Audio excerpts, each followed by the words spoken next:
What is up, everybody? Thanks for stopping by. This is Late Night Live, episode 57. And we got most of the crew tonight. Eric is at his book club, or so we have heard. I guess people still read books in 2025. I can neither confirm or deny that, but we'll go with that excuse. How you guys doing? 8-bit gaming legend Dathan. What's up, guys? What's going on? How we doing today? Hope everyone had a good week and ready for big game on Sunday. Yeah. Playing any games last week? Did. Played some Star Wars Outlaws. Played some Vampire Survivors, and I bought Contra Anniversary Collection on PSN because it was only $4. Oh, nice. Yeah. And for those that have never played the Japanese version of Contra, basically it's the same thing as the NES one, but this one has a story to it, and there's cutscenes, and there's like a map and everything, and I was pretty impressed. It's pretty good. And everything still works. You still use the Konami code and all that stuff. The gameplay's still exactly the same, but it's just got a little bit more of a story to it. Yeah, I've got it on Switch, and I think I downloaded it, and then I got the limited run collector's edition, but I haven't even opened it. One of these days. I played all the games, but I think the only one I disliked the most was probably the Operation C, which was the Game Boy one. Thank God for save states in this collection, because there's probably no way I would have finished that, because it was pretty brutal towards, I think, level 4. It was pretty bad. But it's as a collection as a whole, it's pretty good. So yeah, Ryan, you still with us? Did you play the one where you're a robot? There he is. There you are. You're kind of frozen. Yes, there's two of them. There's two versions of the robot one. Basically, it's Are we back? You're kind of back. You're kind of back. Okay. Hey, all right, now the show can really get going. So, Chris, what'd you play this week? Any games?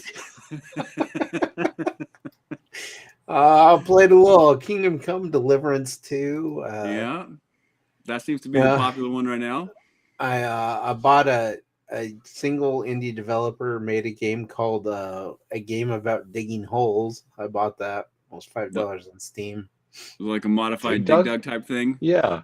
Yeah, it's you essentially have bought a house and they're supposed to be wealth within it, so you're just digging holes in the backyard, collecting items. It's a voxel game. Mm. So it's like Dig Dug meets Stand By Me. In Yeah. a sense. Yeah. Played that. Played some more Balatro this week because you got to get your Balatro in, you know. Yeah. And I started a new job on March 10th. Congrats. Maybe. Is it congrats? It's procurement, so it's writing up contracts for the state. So, Yeah, but is it congratulations in order or not? for the amount of money, it's congratulations in order. Okay, congratulations. Then. Good for you. Good glad for to you. hear the move. So it'll be a nice move. It'll be away from standing on my feet all day. Since I work in tech, I'm always careful to give somebody congratulations when they say they got a new position, because sometimes they're like, well, I never really, kind of had to take this one, stuff like that. So no, it's good. It's great. That's great, man. It's always nice to move up instead of, and there's more opportunities with it too. Yeah, buying stuff is fun. So, yeah. What about you, Travis? You play any games this week? I think I have a problem and I need to attend a meeting, because I was going to quit playing Balatro and I haven't. And I think that it's time to go to a meeting about it. Not here, because unfortunately I've got people that would encourage me to continue with my bad habit. But yeah, I fired up Assassin's Creed and I just couldn't get into it. I think mainly because I had some doctor's appointments coming up that were kind of weighing on me a little bit. And I think that kind of the idea of this is what a game like Balatro is good at. The idea of learning a new gaming system seemed a little bit more work than I wanted to put into it in the evening. Right. So like, even though Assassin's Creed is just Assassin's Creed, it's still like, okay, let's refamiliarize ourselves with the controls. Let's memorize places to go, things like that. Whereas a casual game, Stardew Valley was this way for me a couple years ago, where you don't have to think about anything. You just kind of have something to do and it just distracts you enough. That can work. And then on top of that, Balatro is better than Ambien. It's like the first 10 minutes that I'm playing it, I'm out. Something about, I don't know what it is. And then it's 2 hours later, I got the laptop on me and I'm just like, oh man, it's 2 a.m. I gotta shut this thing off. So yeah, if anybody's having trouble sleeping and you have a laptop or a mobile phone that can play Balatro, I highly recommend it. Well, you could get yourself a Steam Deck, and then they've got, I saw earlier today that there's a device you can now buy that straps onto your chest that will hold the Steam Deck above you. Yeah. You don't have to worry about it falling on you when you're asleep. Which is what wakes you up, right? That's always the wake up, the angry jar. It's like when you were, to Eric's point, when people read books, which I guess Eric and 2 other people do, if there's even 2 others, then at his little meeting, then you'd like be laying there and you'd be reading, and then it'd be like, boom, oh, okay, now I'm awake, time to go to bed. So yeah, that works for the Steam Deck. Then maybe that's a reason to get it. Yeah. But yeah, no, I fully intend to hop into Assassin's Creed again and give it a legit go. Maybe tonight's the night. The problem is that I'm getting the fear of missing out on the reviews that are pouring in for Deliverance. Like, it's getting overwhelmingly good reviews, the Kingdom Come game is. And so yeah, that was I could never get into the first one. And I hear that's addressed with the second. Like the slow slog that was the first. I've heard that they basically take the first and made it better. And so it's good to jump in if you're new to it as well. So yeah. So that's what I've been doing. Nice. I'm back. Can you guys hear me? Yeah, you're good. You're good All right, now. cool. I don't know what happened there. But yeah, I've been playing Kingdom Come Deliverance. I'm like 4 or 5 hours into it. Also, we got the Marvel vs. Capcom collection on Xbox. When did that drop? Tuesday. So I played a little bit of it, but it plays really well. But I don't know. The other game's been sucking up my time. And Balatro. After the show last week, I played Balatro till probably like 1 a.m. Yeah, but you were able to stay awake. Yeah, The music and the music and the leering jokers didn't lull you into a state of I turned just off the slumber? music. I Oh, turned you off turned that off the music. music. Yeah, Maybe yeah. that's the key. Turn off the music. I mean, I'll have the sound effects on where you're like shuffling the deck and stuff, but yeah, turn off the music. Yeah. But yeah, you'll go on a run where you get like a couple good jokers, and then you get like the polychrome multiplier on them, and then it's like, oh, maybe this is the one where I really go far, and no, it ends at the last second. Oh, did I drop out again? No, you're good. You're I there. don't know what. You're still good. All right. But Did you play Kingdom Come, the first one? No, I never did. Okay, because I know, Chris, you did, right? Yeah. Because you said you enjoyed it a lot. And so, yeah, so I'll be curious to hear your guys' feedback on it as a newcomer and as a vet, right? Yeah, so the first one, I guess, was originally crowdfunded to develop the game, which I found interesting. Not a lot of companies do that. You know, they're just starting out. But I want to say, too, I originally was going to pull my own clips for Deliverance 2, but the PlayStation Network is down right now. Dathan, didn't you say it's been down for hours? Yeah, I think I left work around 3:30, 4 o'clock, and people were having some issues. It was like intermittent in and out. And I just kind of forgot about it because that happens all the time. It goes down for does it? Minutes time. Well, not all the time, but if it does, it's very, very minuscule and intermittent. Okay. But yeah, right before we came on, I was on Twitter, and then everyone's like, "Oh, it's still down. I can't log on." It was basically just people showing pictures of their PlayStation Portal on a black screen. That's all that was, because they can't log on. So if you can't log on, does that bar you from the games like Steam used to do? I think you can still log on to your PlayStation 5. I think the problem is if you're on the portal, it won't let you do that. And then, like, I can't load any of my game clips. You can't look at any of your trophies right now.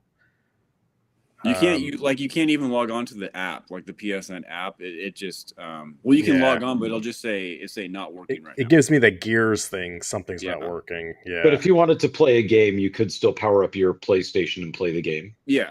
Right. It doesn't require a live service to get connected. Yeah. Okay. It would just be like you weren't connected to the internet type thing. Yeah. Okay. Cool. That, at least that's not totally crippling. Then that's good. But the clips I pulled for this are not mine, but hopefully that's okay. So, and Ryan, where is our chat? I don't think you guys can test it out. I can't. I can only observe. I'll test it, but I just didn't know if with your connection problems, if that was part of the, you know what I mean? If it was a glitch with a restream. I've got plenty of bloody work maybe to it go is. around. No, there you go. I just tried it on Chris's channel. Okay. Everyone's sleeping tonight. Yeah, it could be. It's okay. I just tested it on Ryan's channel. Okay. Yeah, it's funny when you you go to open up YouTube, it won't show you your own channel, it'll show you someone else's channel. So go right to Chris's. Let's see, I'll turn off the music here. So is this the beginning of the game, or is this just somebody running? No. So this is after 2 or 3 hours. I don't know where you are, Chris, but it's it has that kind of open. There's an open world kind of moment, and you can just go anywhere, do anything. So, Chris, how far are you in the game? I'm only maybe an hour in. Are you still with that other guy walking around? Yeah, I'm with the point at which I was. Uh, we heard some girls, and so we're trying to sneak to see what they're doing. Oh, okay, you're still in the very beginning then. Yeah, but it's interesting the way that it's doing the like setting up your character and everything. Because as you're sitting there talking to people, it like pops up with like different options. So if Mhm. you want to be a strength based build, you're like, oh yeah, that time I pulled you out of the burning building, and then it's like, oh, your strength is now up to a certain Mhm. point, or you can make it speech or whatever the case may be. And I don't remember with Kingdom Come Deliverance if that's the way they had that one set up, or if it was just from the get go, you create your character and go. But I wonder if with this game, if it's going to be that you can re-roll, so to speak, or if it's going to force you into the role playing path that you chose in the beginning. Well, it's not. Man, you are this character. Yeah, So right, right, it's not like you can change your different race or whatever. But right. like there are some things at the beginning, like you can choose to be more of a swordsman or a Mhm. marksman, and the game is also not much so much based in fantasy. I guess there is a troll. I just found out there's like a water troll. I don't know what that is, but it's very medieval times. Uh, Yeah, it's supposed to be pretty historically accurate. yeah, So, what it reminds me of is Red Dead Redemption, but instead of the old west, Mhm. you're in medieval times, and Are there forks at medieval times? yeah, There's Diet Pepsi though, right? right. Hopefully, I think it's Diet Coke. Or Diet Coke was that? Yeah, they use Coke products back in the Since medieval there time. were no forks in medieval times, there are no forks at medieval times. but I think what I've been hearing, and I kind of agree with it. The combat is a little challenging. It Chris, was in the first one. yeah, Like Chris, have that's you who fought actually what turned anyone? me off on it. I've just done the test, the fighting at the beginning, where they Oh, kind okay, of yeah, that's right. You where you do had, get but I'm yeah. I'm using a mouse and keyboard, and so it's kind of. I'm almost wondering if maybe I should switch over to like my Xbox controller, Mhm. um, just Mm. because when I was fighting them, it's kind of like um, I would look too far to the right or too far to the left, and so it would take me away from actually like the combat against the guy. Mm. Mhm. And I don't know if the controller does that same thing because it's like I was locked on them, and then I was like, oh yeah, if I move it over here and then swing, I'll come in on this right hand side, and he's trying to block on the left, and instead I just went too far away and wasn't even looking at him anymore. Yeah, it's very. They want you to be very precise on where you're landing your hits, Mm. and then how you're blocking too, and then parrying. Yeah. That's in there too. So it's not quite. I just want to button mash kind of when I'm fighting. So Mm. to think about, all right, he's got his sword on his left side, so I need to attack him on the right side. I don't know. And then it gets even more frustrating when you got a couple guys coming at you at the same Yeah. time. And the problem at the beginning, I won't spoil it for Chris, but you basically, well, this is the spoiler. Like you lose everything. Like you're kind of like a nobleman or whatever. You're this prince's helper or whatever, and you've got some stuff, and you lose it all. And you go to nothing. And there's some really funny moments that happen. And Chris needs to get this far to. I feel bad even like I don't even want to talk about what happened. It's really Well, it's it good. sounds like it's just like the original Kingdom Come Deliverance. The very beginning of the game, you have like all your weapons and everything, and you end up losing them, and so you have to start over from So you have to start scratch. over. Well, Yeah. and also the combat. That's why I didn't go very far in Kingdom Come Deliverance. Was because one, I can't remember what didn't jive with me, but something about the voice acting or something I thought was a bit annoying, or maybe it was even the lighting in the game. I can't remember. So there was some minor annoyance, but it was really that I found the combat to be more challenging than I wanted to put into it at the time. Hmm. And I don't know, Chris, you played it, so was it just that it takes, was it the parrying that was more difficult in that? Was it that you reading the characters that were more difficult, like reading your enemies, or was it basically when Ryan said that you get three guys coming at you at once, that's when it kind of made me remember, like, oh, that's right. I think that's what I found annoying, was fighting groups of people at the same time. I think it might have been the parrying in that one, and so Okay. far from what I've seen with the parrying in this one, Mhm. it's a vast improvement over that. From what I Okay. remember, Okay. because that It that might was have been one the parrying, yeah. the original Kingdom Come Deliverance. I was like, you know what? I'm just going to be a peasant. I'm not going to fight anyone because I hated the fighting in the first one. Yeah, okay. So I So wasn't it was alone on that then. yeah, I wasn't a big fan of that, and so being able to go in and just be a peasant, I was like, yes, I can just be But a what did you peasant. do in the game then if you were just a peasant? Did it have a plot for you, or was it just sandbox at that point? I think there might have been a plot, but I didn't. I I haven't gotten that far in it. I maybe spent Okay. 10 hours, and then that Okay. I was like, I like it, but I'm sure there's more to it. Yeah. This one already feels like there's more of a story and a plot behind it than there was with the first one.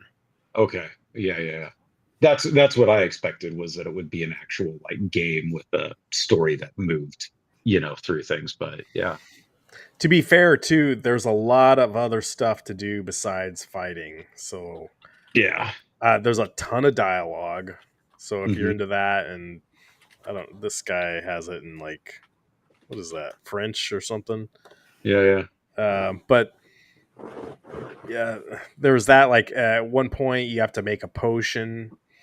So and you have to. There's like a book to your right, but you've got your ingredients on the left, so you have to kind of you look over and you're mixing things and taking things off the kettle and Hmm. doing that. There's pickpocketing, and there's like a pickpocketing interface, like a you got to time it so it'll go from blue to red, and if you go too red, then I guess the guy that you're pickpocketing will wake up. Like the one I tried, we was sleeping, and you don't want to go too far. And I don't know, but the more you do it, I imagine your skill gets better at it. There's this one back here. He's like forging his. Where is it? Right here. Yeah, yeah. He's forging his sword. That's what I don't have yet in the game. Is like a really good sword. This doesn't look very good. His doesn't look right No. now, Yeah. but And when they show it in the little picture, it looks like crap. Like when it says, "Hey, you just crafted this," it's like, "Oh, okay, wow, it's great." I also don't have the horse yet. He has the horse here at the beginning, Maybe you just got to go steal one. so I've just been walking around everywhere. Yeah.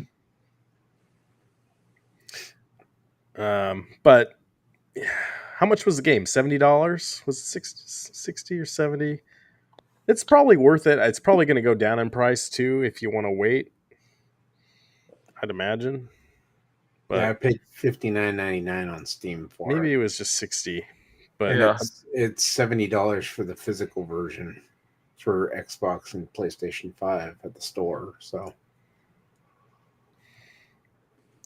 I think the download was only like 44 gigabytes. Hmm.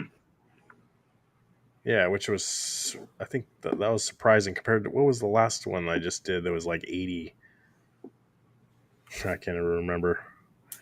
But yeah, it's not bad for all the dialogue that's in this game, Mhm. and it's huge open world. If you like that kind of stuff, Red Dead Redemption, some stuff with Elden Ring, maybe, or not Elden Ring. Uh, what's that? Those Bethesda ones. The Skyrim and stuff. Yeah. Skyrim. Yeah. Yeah. So that was Elden Ring, right? Or no, not Elden Ring. That was Elder Elder Scrolls. Elder Scroll. Scrolls. That's one thing. Yeah. Something has Elder in it. Elden. Never liked a single one of those. That's None of them crazy. have ever spoke to me. I know, especially because I play role-playing games all the time, but for some reason, Oblivion, I guess, is the one that I spent the most time with. But I don't think I beat it. I don't think I really ever found the real plot in that game. Oh yeah, there was a whole plot to that one. Skyrim, the plot's even better. Yeah. Skyrim I did in VR for a bit, but yeah.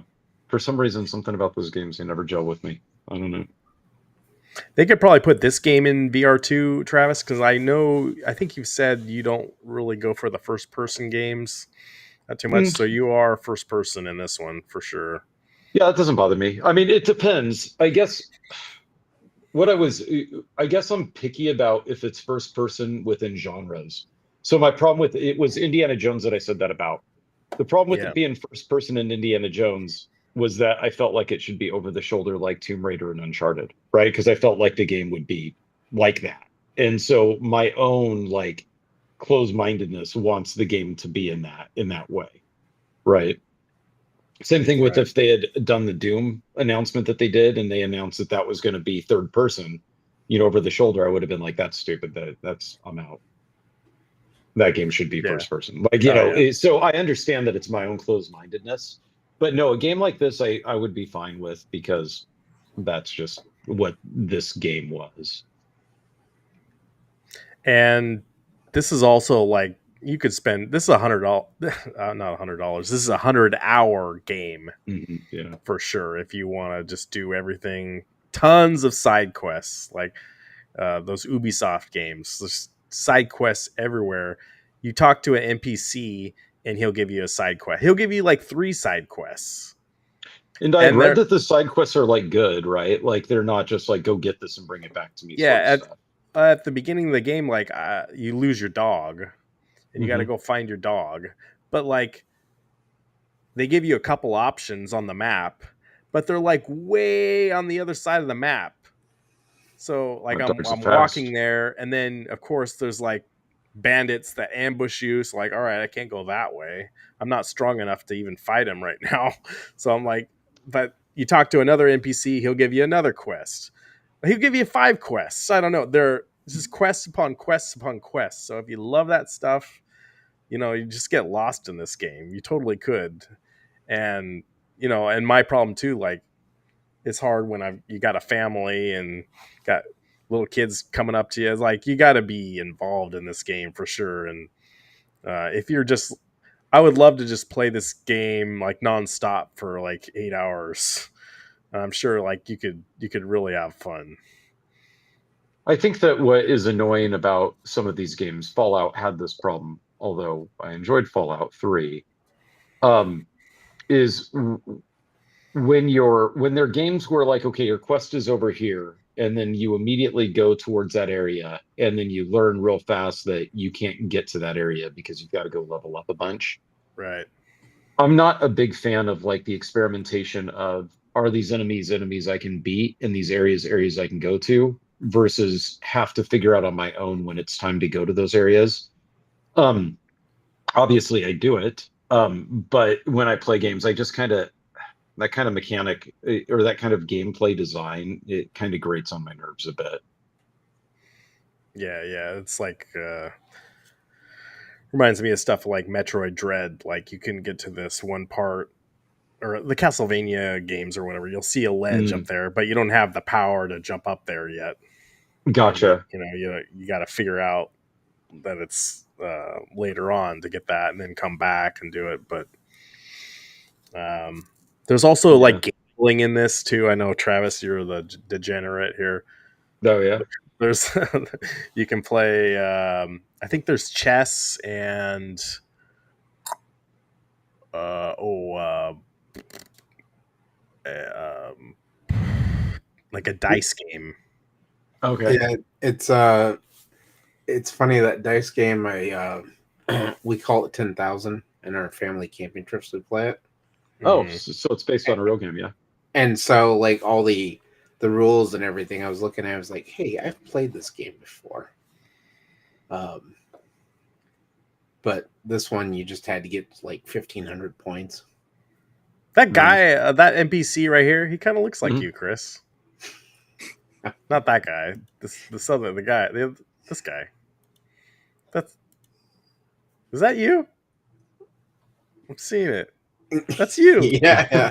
His eyes kind After a of few. popping out. That's totally you. Let me know if you're in the chat. That's Chris, isn't it? That's him. Yeah. Yep. I made my video game debut.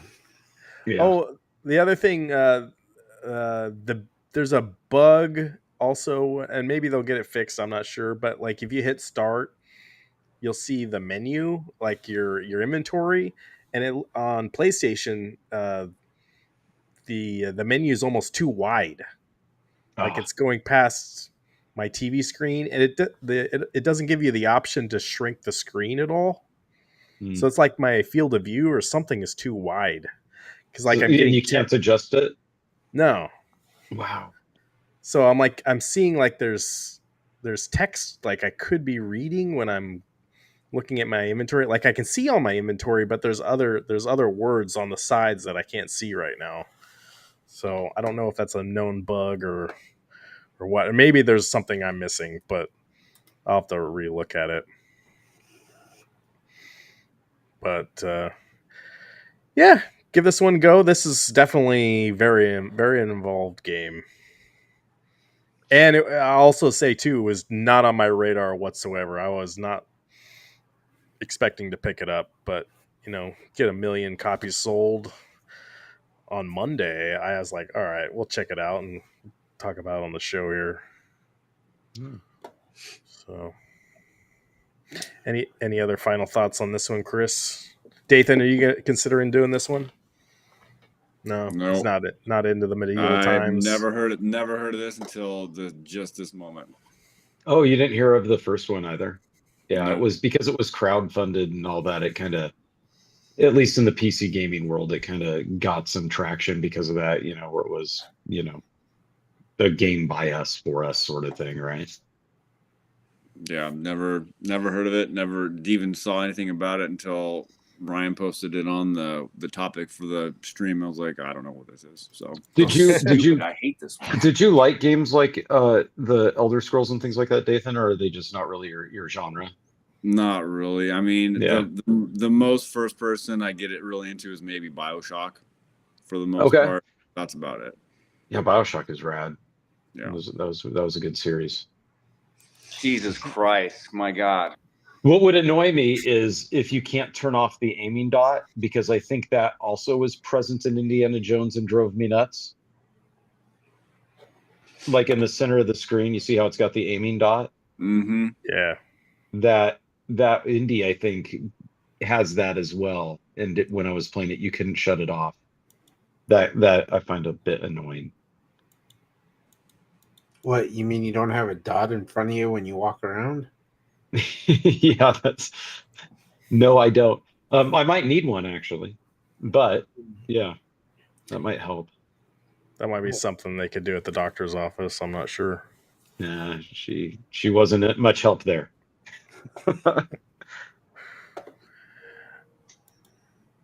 Let's see. All right.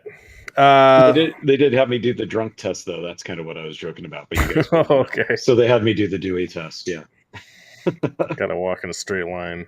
Yeah, with your and close your eyes and hold your hands up, and then That give you a seems like push and see if you can still stand. that seems like something they should have in Grand Theft Auto 6. I could totally see him doing that. Yeah.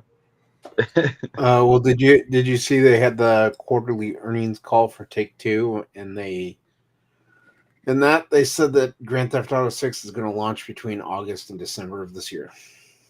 Yeah, they got to hit that Christmas thing, right? Yeah, and like, are they going to hit that date? Like, kind of, that's a big if. Why haven't they had? They've had forever to work on it, right?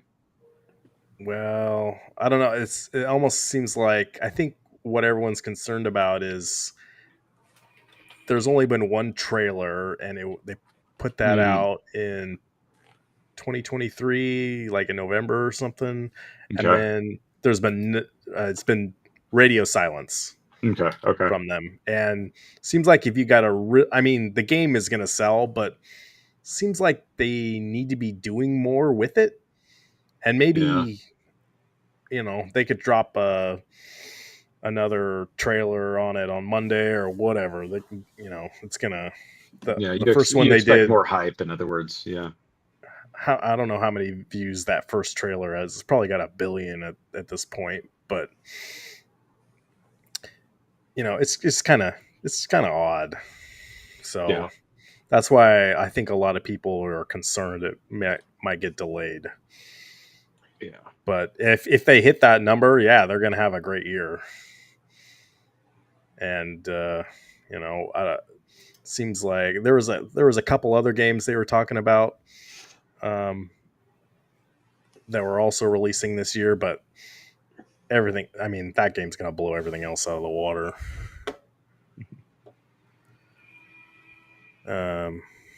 I do have video of this one, the more video of the Capcom Fighting Collection 2. Capcom had a direct or whatever on Tuesday, and that was the day they dropped the Marvel vs. Capcom Fighting Collection on Xbox.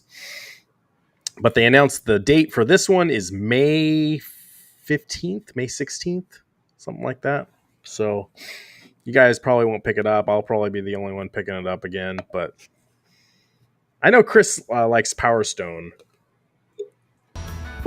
So, turn the volume up a little bit. Oh, there's the copyright strike.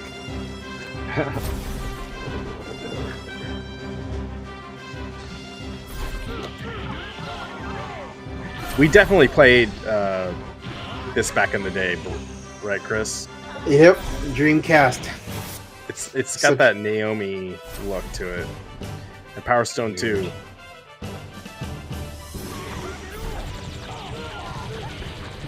It's crazy. These are just coming back on console now.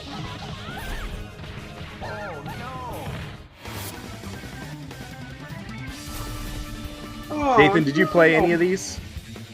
Pretty much all of them. Oh, you did? You play this one? I never played. Maybe I never played Darkstalkers. I think I played Plasma Sword on one of those the Japanese cabinets, the white ones, the sit-down ones. I'm looking forward to this one. But this collection basically is going to be all about, for me, if I was to get it, would be Power Stone and Power Stone 2. Yeah. Yeah, those were epic games. This has Street Fighter Alpha 3 Upper. I don't know if I've ever played the Upper version. Hey. Joe Cade's here. And sorry, Joe, I know these aren't Atari games. Joe likes the really old school stuff. Like really old, really retro. We played Capcom versus SNK too. Had to have. I know I played that in the dorm room.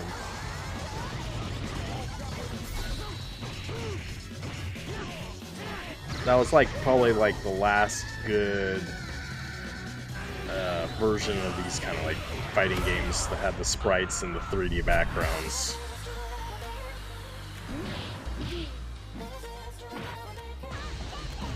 So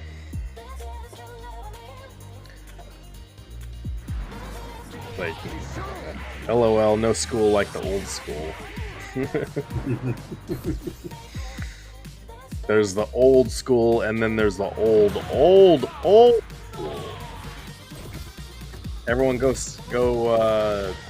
check out Joe's channel because he's getting like all these handheld stuff, and he's going to. They have Five Below in New York, and he's been checking them out, and we don't have that here, but he won some new handheld, so that's cool. All right, I'm just gonna let's see. We can talk about that. I do have video. I gotta hear Dathan's opinion about this because he's been pretty quiet so far. Okay. All right. Are you interested in all in this, No. Dathan? No. No. So you gotta talk about it. Like, what the heck is this? It's a $300 kind of embarrassment toy to me. Really? Well, I wouldn't say an embarrassment, but it's just not. I don't know.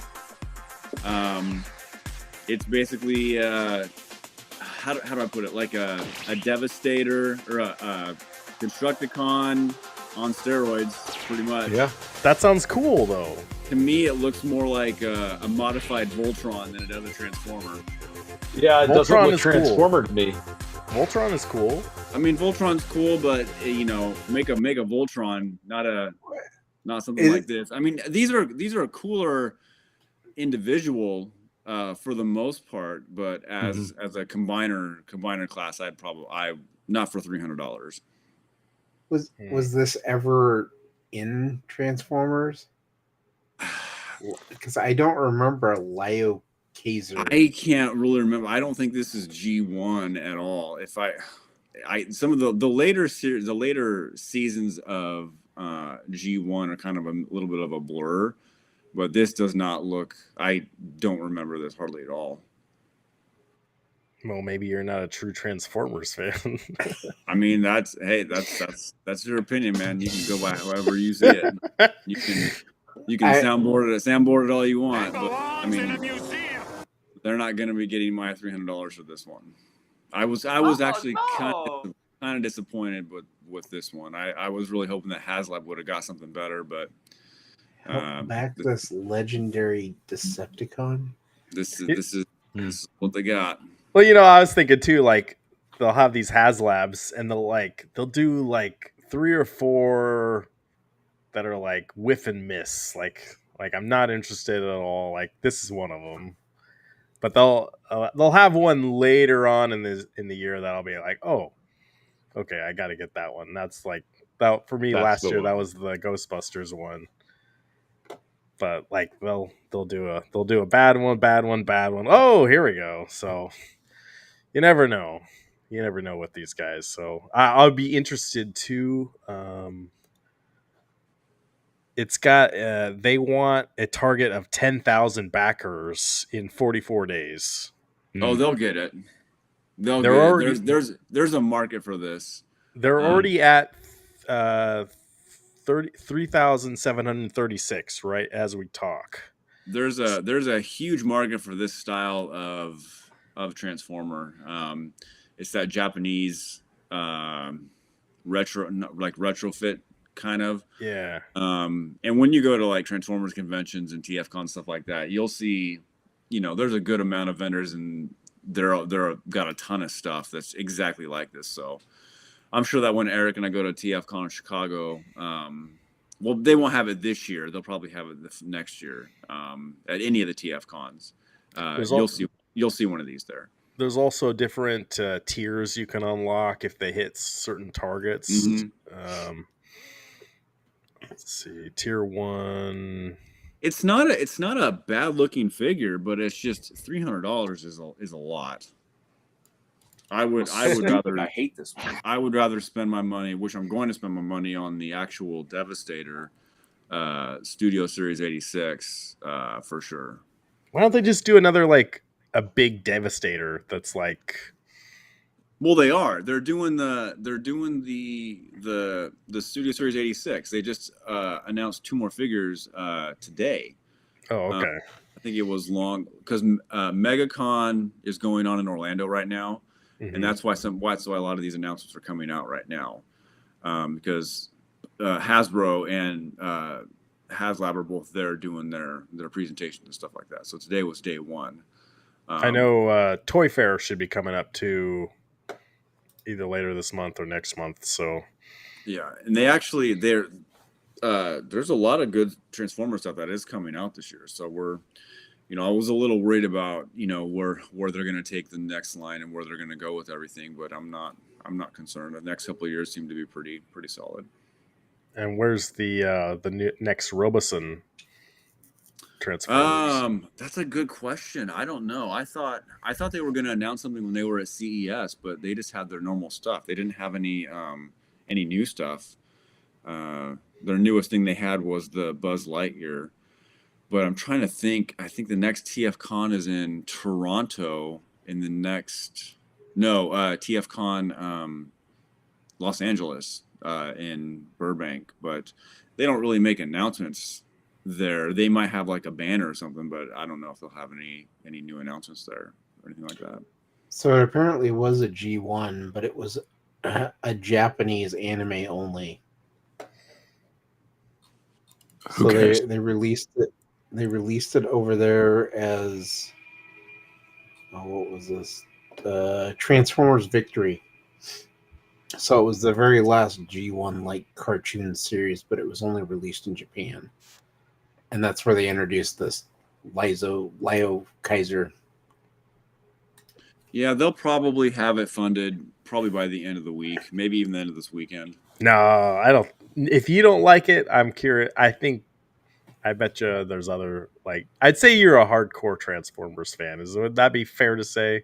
The last one that they did, I think it got very close to not getting funded, and I think that was Triptychon. I think, if I remember right, but that one was that was kind of in the same boat. It's like, well, do I really want to get that or not? Do I want to spend that much on it? Because these are getting more and more expensive. And I think the only one that I really thought was worth the price that I wish I would have got was the Unicron. I think that was their very first crowdfunded one that they did. I think that was the one that I wish I would have done. I think that was worth it. I think it was $500 or $600.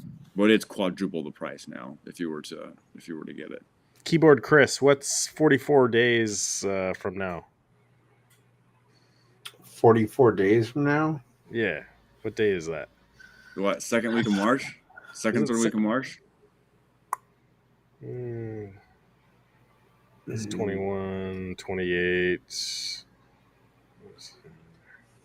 Third, I think it's third week of March. It might be on a Friday. I don't have 23rd of March. 23rd.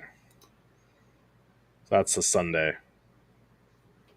Okay. Well, I think we'll keep checking on this one, and maybe Hasbro will do some other HasLabs here too. But I'm curious because if you're not interested, I bet you there's other Transformers fans that aren't interested in it either.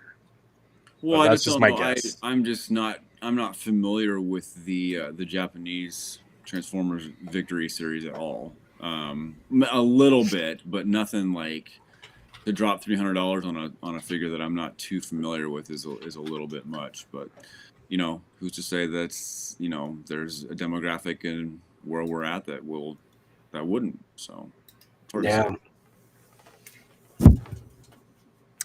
I wanted to talk about this. And I don't have a video of it or whatever, but the former Dragon Age developer says he'd probably quit that job if the series focused on multiplayer. So he was saying, blah, blah, blah. Oh yeah, the CFO. What is the CFO? Chief Financial Officer of EA was saying that he thought Dragon Age should have been a live service game, and they would have done better. Did you guys see that? I don't know. I did see that comment, and I don't know if it would have done better or not. I don't see how it would make that much of a difference, or make that much more of a game that what people would get now. Well, Travis played it. Would it have been better as a live service, Travis? Dragon Age? Dragon Age? No. Yeah. No. It wouldn't have. It would have been better with better writing. Fair enough. That was its issue. I mean, it just, yeah, it just, I don't know. That game is so, it's interesting how much overall negative feedback there was on that thing. And how I guess now everybody, and I never played Mass Effect, but now everybody's got like no hope at all for the next Mass Effect as well. Well, yeah, right under that article, yeah, BioWare apparently has less than 100 people working there now. Yeah, and I think that's the Dragon Age thing. Not all of them are apparently working on Mass Effect. So it's like, Right. dang, they must have a really tight-knit group of guys that are working on it, and then when they decide to really go after it, maybe that's when they start hiring or something. I'm not sure how it works, but I mean, there was dialogue in Dragon Age that was so poorly written. I mean, we're talking like every like hour of gameplay, like every major dialogue scene that there is, there's dialogue that if I was a voice actor, I think I would have walked off the set. Like, I think I would have said, so can I change this? Can we work with something here? And if they said no, I think I would have left. Yeah, Because it was just so stilted and just so like poorly written that I think it would have been like, oh no, you worked on that thing. You know, like I would be worried that it would hurt my resume. You know, and that's not the political stuff that everybody was all up in arms about. I'm talking about just the dialogue, like just the way it was written. It was like you would almost think that in ways parts of it were written by, like, if you had thrown it into an AI generator. Ligrian says, I mean, that CFO couldn't have said that at a worse time. CD, yeah, proves that wrong this week. Right. Yeah. Dragon Age's undoing wasn't because of, I mean, there were several things. Even the art, like the art style and the art direction was something that you saw people kind of go at odds with, and I didn't like it personally. And yeah, I didn't like that aspect of it, you know, and you'd see that in the reviews, and it's just, I don't know, when you had, like, to me, making a Dragon Age game should have just been a gimme. Like, that's kind of low-hanging fruit, I feel. You could have just repeated what you did in Veilguard. It had been so many years. Or not Veilguard, sorry, that's the new one.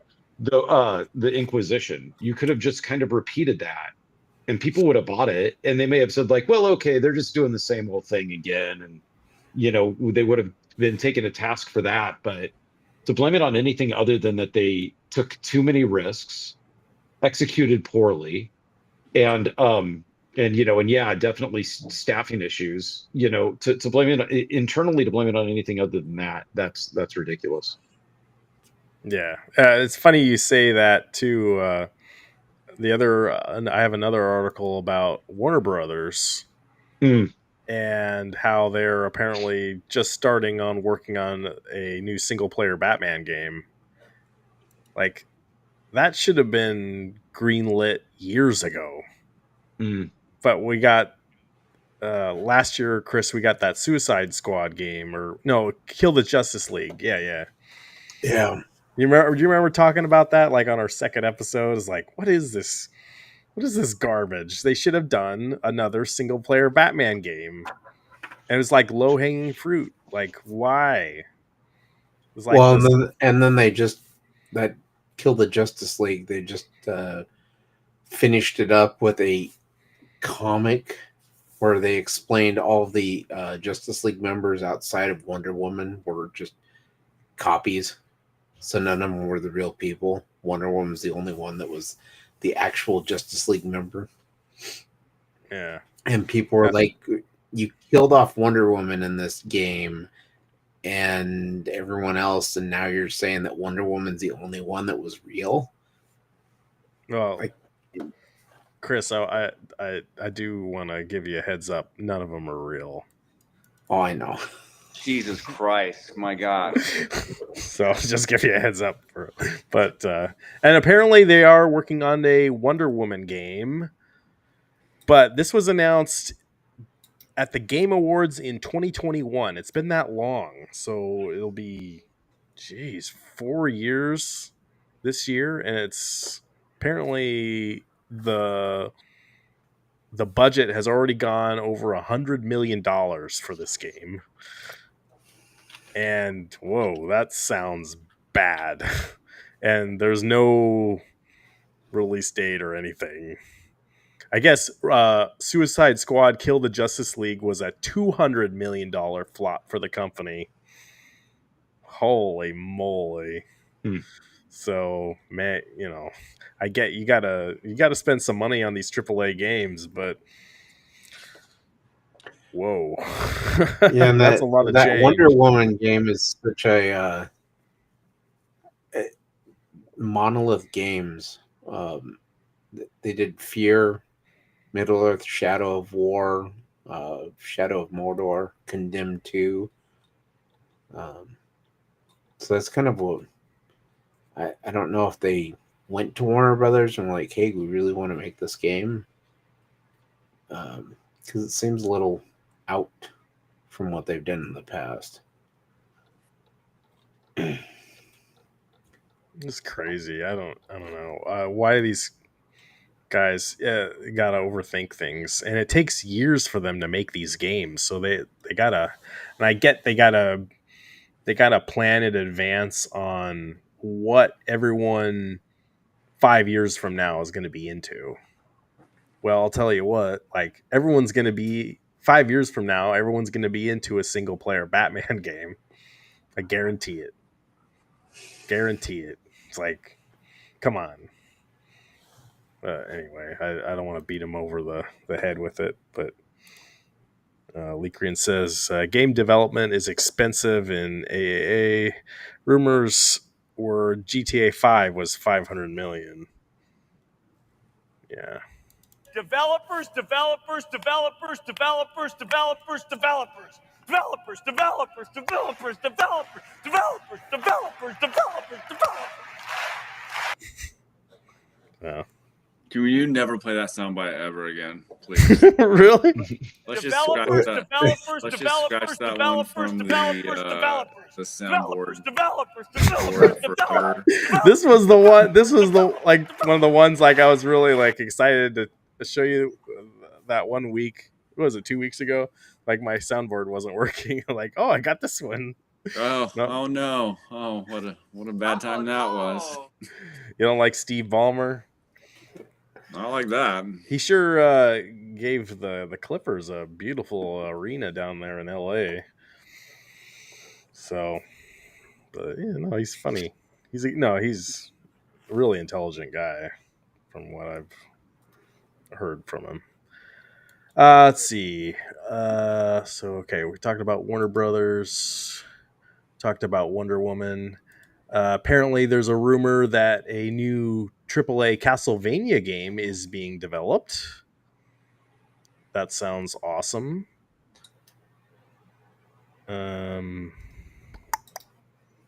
Also, maybe a new Tomb Raider AAA game.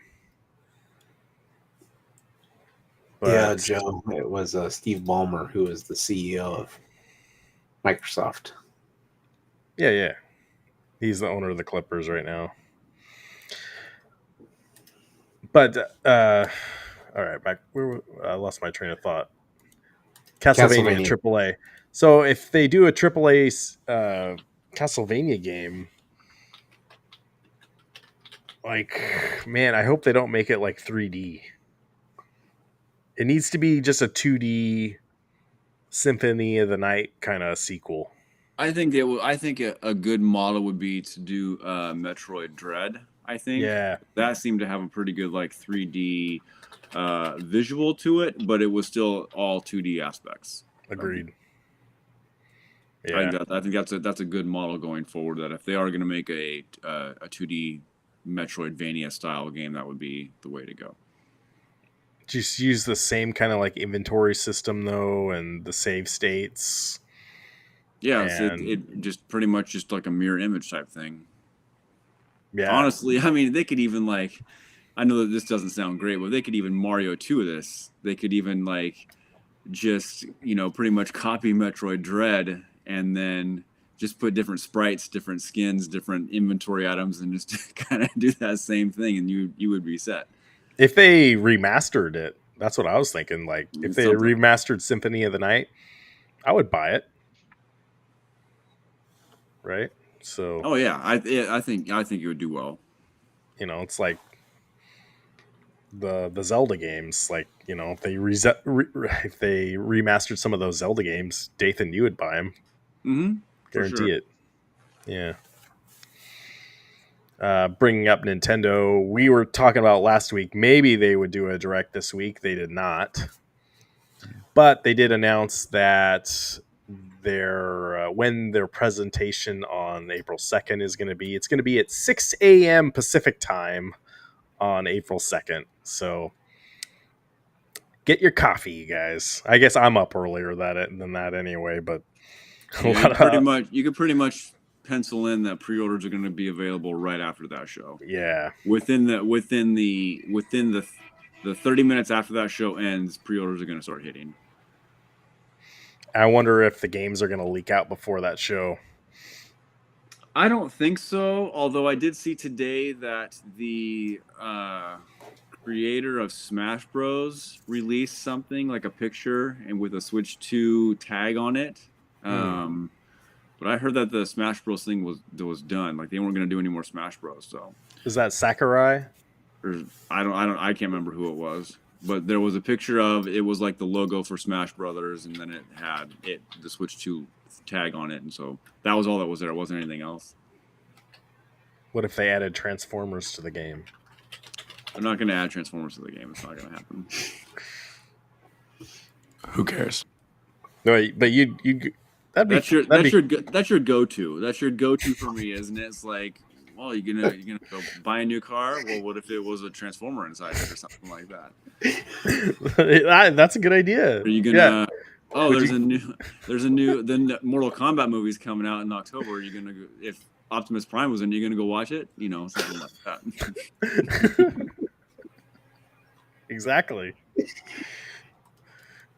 If there's a new Stern pinball game, it's gonna be a Transformer. Would you go play it? Stern did make a Transformer game, and it's not very fun. It is pretty lackluster. It's pretty boring. I think they should, if they would redo it, but have it like a trilogy type thing. That would be you're fun. Crazy. He says the Atari Game Station is better than the Nintendo Switch 2. Jesus Christ, my God. Oh, speaking of pinball, be on the lookout because D&D is probably going to be out next week. It's going to be out soon. But it's not Transformer. It is not Transformer. I don't even know, Joe. I don't even know what the Atari Game Station is. I'm sorry. Like, was that something we talked about? Was that the one we talked about when we had you we on? Talked about it. You had pictures of it. Okay. Remember? Like, I just there's always some random handheld or device that Atari has, and like they'll announce it and like, all right, this is cool, and then we forget about it. I don't think they're back. I think they're dead. It's my opinion. No, I think we had this conversation 2 weeks ago, and I think they are. I don't think they're like back with a vengeance, but they're back with they're making an appearance. They're making you can be in the, I guess they can make an appearance, but doesn't mean it's going to be they can make a drop in a bucket, but it doesn't mean it's going to make a wave. I mean, who knows? They've been at conventions the past 2 or 3 years. They're not dead yet. They're still around. They're still doing their thing. I mean, they did team up with Arcade One Up a few years ago. Well, Well, you guys were there at PAX. Remember that in Yeah, 2023? they did the Atari 50th Yeah, they had a thing that set everyone made fun of after we got back, like because it wasn't a real cabinet. Like there was no Atari cabinet in the arcade. Like I mean, there was Atari games, but they never did like a Atari branded cabinet. And then people were upset that there were all the 2600 games on there. And it looks like a lot of them didn't even get tested. They put them on that thing. I think it looked nice. Chris, you remember that thing? It had the volcano buttons on it. I like the volcano buttons. The professor sides with you. Yeah, we know. But I think I'm not gonna say that they're like back for good. Like it's just like they're not like you said, they're not making waves or anything, but they do have a presence for enough people to be talking about them, to be releasing products, so they're doing something right. Well, they seem to be doing a lot of collaborations because my arcade that did the Atari Game Station, Gallagher guy's favorite handheld gaming system. No, he hates that thing. He made a YouTube short about it this week. He hates that thing. My arcade is crap. I'm sorry.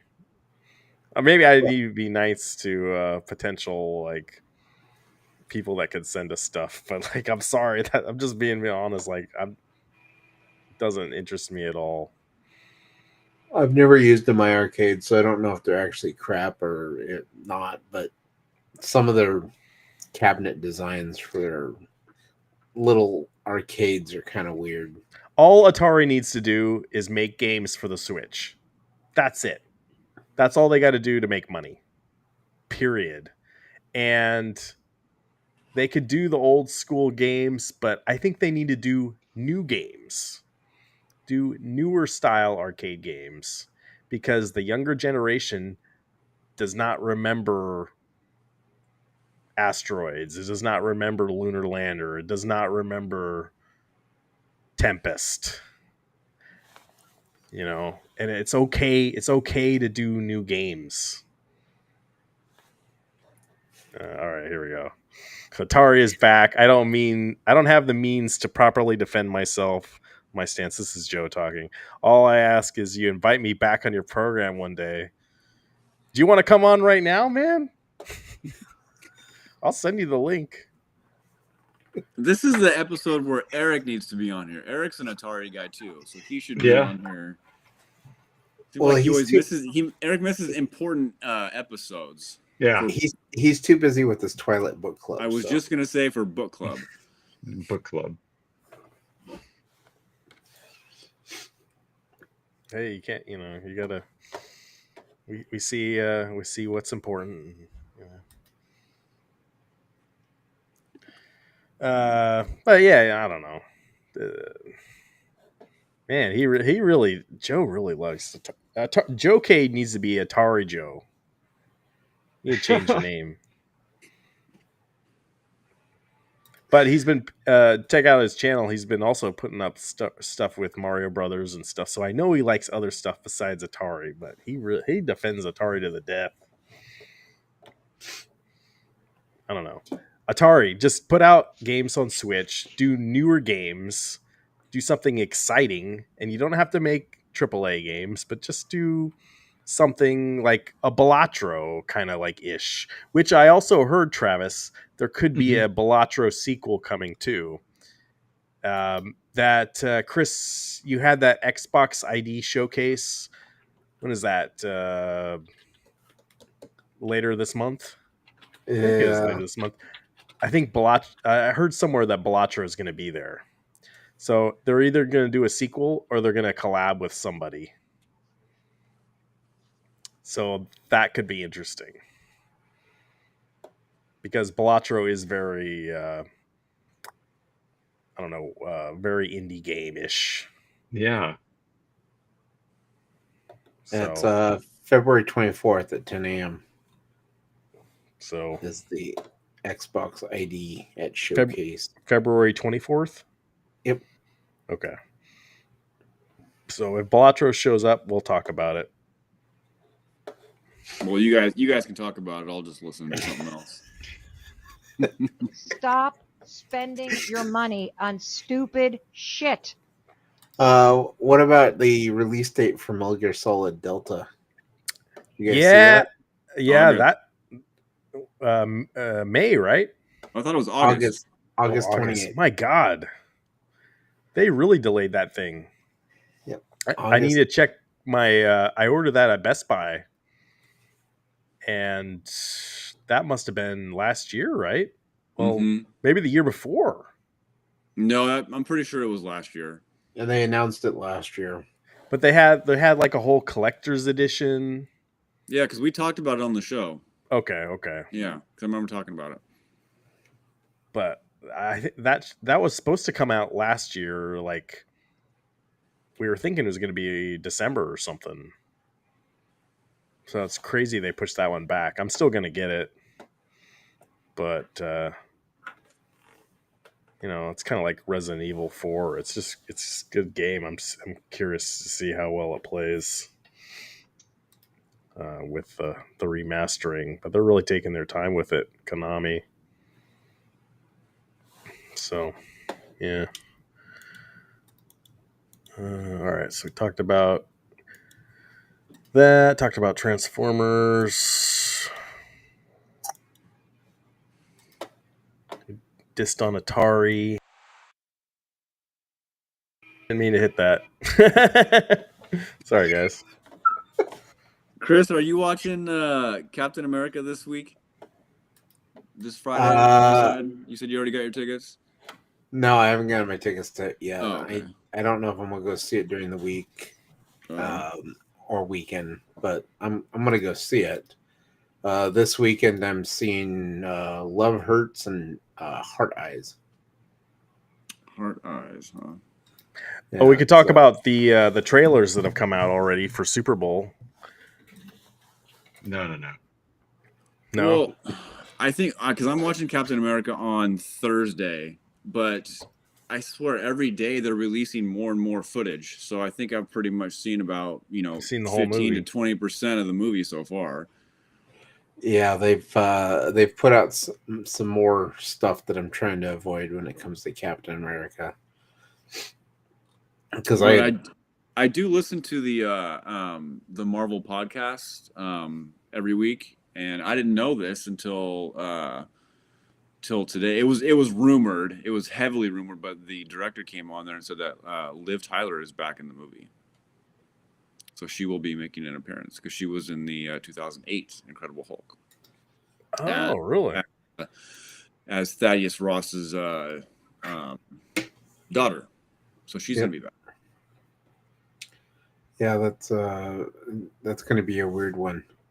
So I don't think that's really spoiler-ish because she was rumored or heavily rumored to be back, but they did announce it. So I don't know if that's spoiler or not. So sorry if you were hoping that to go in the blind, but are they going to do a young version of Harrison Ford in that movie? Yeah, I don't know what they're going to do. How it's going to work out. There is one end credit scene though, from what I hear, and apparently the Hulk's in it for just a little bit, maybe 5 to 6 minutes, from what I've heard. But that hasn't been confirmed; it's been rumored. Yeah, they need to do a Red Hulk versus the Green Hulk. Well, this is supposed to set up like World War or Planet Hulk. This movie, okay, is what's rumored. So the Red Hulk goes to another planet. Because what it was supposed to be that when they had that Thor movie, that was the end of World War Hulk or something, or maybe I'm getting my Hulks mixed up. Thor Ragnarok. Yeah. That I don't know what they were really going after with that, but I don't know if that really set up like a prelude or anything. But once Bruce Banner came back or got on the ship and came back, that whole storyline for the Planet Hulk thing was gone at that point.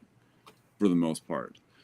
Now they think they did like in that movie when they did like the gladiator battles and stuff, like going up like on the statues and stuff where they were.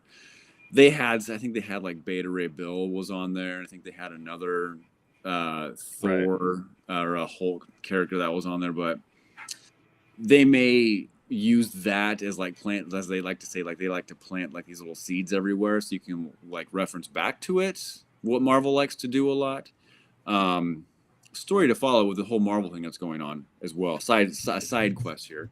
But with the introduction of, you know, She-Hulk, the Marvel series, the Marvel Disney Plus series, and then Hulk, Bruce Banner has a son, and now the Red Hulk, and so now I think they're really starting to kind of, you know, move off into that little like they're not like Wait. When did Bruce Banner have a son?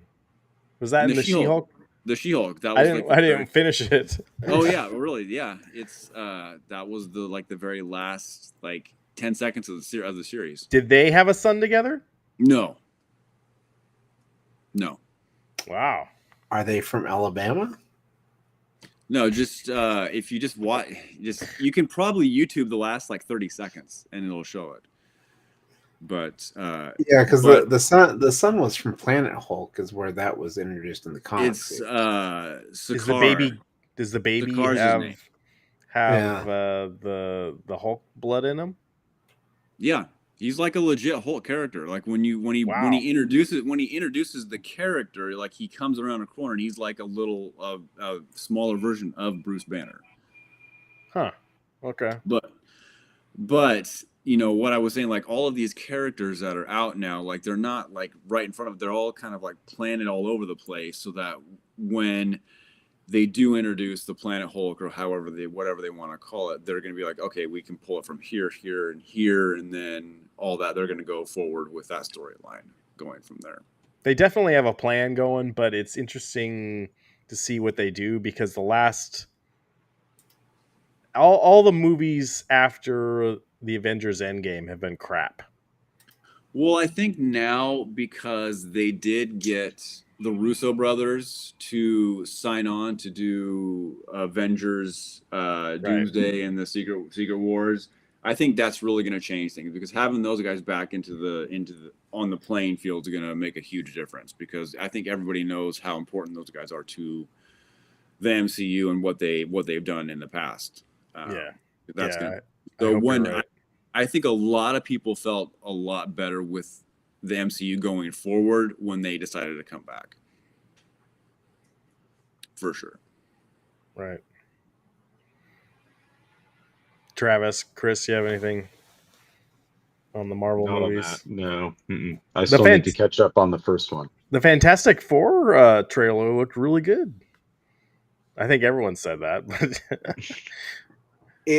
It had like this weird like 50s retro vibe to it. Yeah, I can tell they're in like an alternate universe.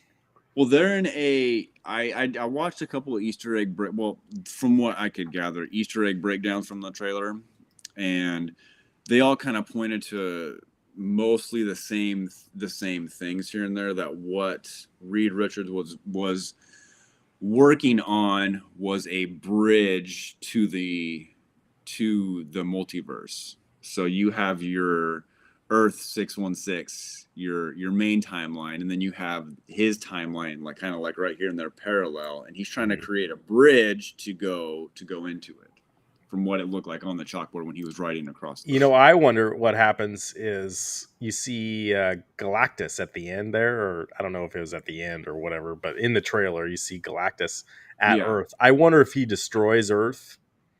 So, and that's when they have to go. So in the story, I mean, do you want me to tell you like story-wise, comic book-wise? Because I don't know if it's going to be spoilerish. Yeah, go ahead. Well, okay, So how it works is we saw the trailer, and they also released the IMAX trailer, and there was a scene in the IMAX trailer where Johnny Storm does his flame on thing, and he kind of flames on, and he's from a balcony, like an apartment building. Now, if that scene is extended in the IMAX version, you can see Reed and Reed Richards and Sue Storm.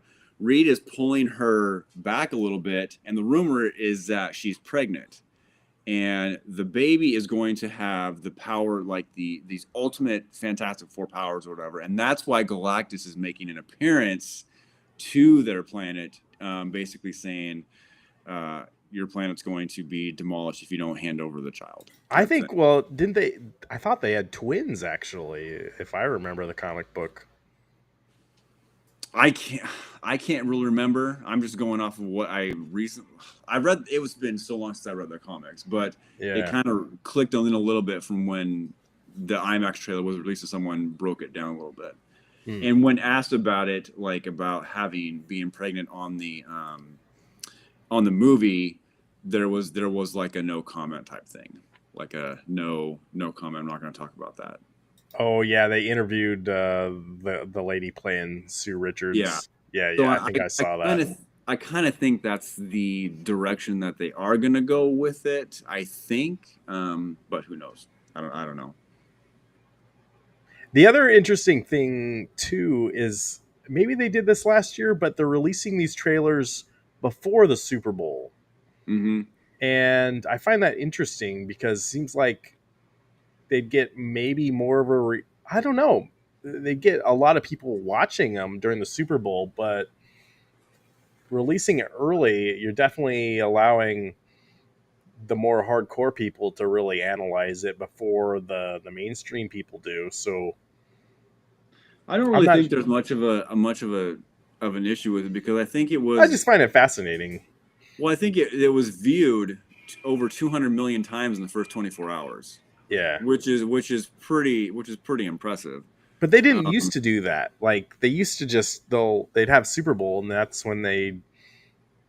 I think they wanted to release a full trailer, because you're only getting a 30-second spot, right? If you do a Super Bowl commercial, depending on if you want to, like, you know how they always have the Jesus ones that are like a minute and a half. You know, the churches spend however much money for those, but I don't think I remember seeing a full-on Marvel trailer that was more than 30 seconds. Yeah, how much is 1 second during the Super Bowl? It's $8 million for 30 seconds. But you get what you pay for. Yeah. But yeah, that's a lot of money. That'd be a couple AAA games at Warner Brothers. Yeah. But if they release these trailers early and we're able to see more, then I'm all for it. I'm 100%. Or maybe, you know what, it would be really cool if they already released these trailers and then they do another 30-second trailer or a commercial that's completely different. And they might. Yeah, that'd be cool. I know my son's really excited for the new Jurassic World Rebirth. It looks okay. We're really into the toys for sure. So, and then I know there's going to be a Mission Impossible, the sequel to not Fallout, but the last one, Dead Reckoning. Dead Reckoning, which was okay. I didn't think it was. It was too long. Yeah, I didn't think it was as good as Fallout. Long. I thought Fallout was really good. I mean, the story is okay. The story for the Dead Reckoning was pretty good, but it was pushing almost 3 hours, I think. Yeah, it was long. It was way up there. You don't like those movies where you like you gotta take a bathroom break at some point. Yeah, and I'm pretty sure the final Reckoning is probably going to be around the same runtime. I would guess. I wonder if Tom Cruise's character dies at the end. Yeah, he said that you have to see the movie for it to for you to know what's going on. So, or maybe they do like a Christian Bale thing, like at the end of The Dark Knight Returns, and they leave it open. Yeah, like, is he really dead? Yeah, we'll see. And I think there's a couple other ones too, so I'm not mentioning, but yeah, should be interesting. We can talk about Super Bowl. I know Travis is interested in Super Bowl, maybe. I really do not want to see the Chiefs win, but that's what's going to happen. I got money on it that it's not. Really? I've got Sure, why money not? on a lot of different scenarios. A lot. I've got money on a lot of different scenarios as well. Yeah, but Like, what are the scenarios? None of them with the Chiefs winning. So one of the interesting bets that I saw on DraftKings was if a quarterback catches a pass, not a touchdown, just catches a pass. So Yeah, a just throwback, catches one. Yeah. Yep. a throwback, a Philly special, something like Sure. that. Well, like a Joey Harrington kind of thing in the end Yeah. zone. Yep. Yeah, basically, a halfback pass to a receiver. They cut around, that type of thing. Yeah. So the odds for that were plus 1,800, which I was shocked for a non-touchdown QB touchdown. Yeah. So I just put, I think, $5 on it, and it pays $100. I was gonna say, put $1 on it and Yeah. get your $18, right? Yeah, so I put 5 on it, and I think it was 98 or something like that. Yeah, Was something that close. in the Oregon Lottery app? No, it's the DraftKings. Oh yeah, DraftKings. Cool. Yeah. And there were a bunch of other parlays that I set up, like certain, there's just 5 or 6 different ones. I tried last year. I did a bunch of ones. I did a bunch of ones that were connected a little bit. So if one of them didn't hit, then all 4 of them, the parlays were just shot. So this one I tried to pulled from different spots to kind of put it together. Is there a bet involving Taylor Swift at all? Like how many times they show her during the Super Bowl? No, I didn't see an over under on that. I would put it at 7. Let me see, because there may be. Are they adding? They're probably adding more by the minute, right? Is Bill Belichick going to be there, and is he going to bring his 24-year-old girlfriend with him? Well, but we won't know, right? They would have to show it. There's specialty bets is what they're called, or not special team, novelty bets is what they are. Oh, are they have them listed now? I know they used to do a one where they would time how long the Star Spangled Banner was going to be. Yep. There's coin toss, Gatorade color, MVP specials, flea flicker, jersey special. Jersey special. Jersey special is what the jersey number, the point for a jersey number. Oh, that's interesting. Yeah, I don't see any Taylor Swift ones on here. Just wait till game day. Didn't the Chiefs and the Eagles just play each other in the Super Bowl 2 years ago? 2 years ago, yeah. This is like, I don't know. I'm so not interested in this game at all. Well, you don't have to be. I guess not. I'm just gonna. Technically, that's a lot of Super Bowls for a lot of people that are actual non-bandwagon fans, right? If your team's not in it, which the odds are they're not going to be, then you kind of just check out. I've got a friend who was a diehard Chargers fan when the Chargers were in San Diego. Now he has no team. No, actually, no. Now he's a Vegas Raiders fan. But if the Chargers, that's okay. This is his, not mine. But if the Chargers were not in the Super Bowl, he went to Disneyland, which means he went to Disneyland a lot on Super Bowl Sunday. Right. And he said it was great, though, because nobody was there. So that would be a good day to go to Disneyland. Yep. But he just, his thing was, and I have several friends like this, which is like, if my team's not in it, who cares? And he's like me, he doesn't care about the commercials. So, that doesn't do anything for him. So he was just like, Disneyland's not too far away. I'll just go up there. Well, usually the NFL has really good parity, and like there's always new teams in it. Yeah. So that's, and I get like the Chiefs before they were on this roll, like they were not the dominant team like they are now. But it's just you need to use that term parity very lightly, because you've got to think of the Patriots were always in contention. They were always towards the end. The Chiefs are always in contention. They're always right there to be in there. The Patriots aren't anymore. the only time that it's because the Chiefs kind of took over, and you got the teams in the '90s. You've got the Niners and the Cowboys; those were the teams, and so the only time I think where there wasn't really any parity was probably the early 2000s, and maybe a few years sprinkled in like the late 2010s ish, somewhere in there, if anything. But I think in the last maybe 30 years, it feels like there's always been a few select teams that have always constantly been in contention or in the Super Bowl. There's a few select teams that are always in contention, but there's also a few teams that like surprise teams that just come out of nowhere. Is kind of what I'm saying. But how often does that happen though? Well, how often do the Seahawks show up? Like the Rams. The Rams is, I would say, the Rams is one of them. The Rams won it, and then in between, the Chiefs winning it. Tampa Bay won it. I'm not saying you have to win it; just make it to the game.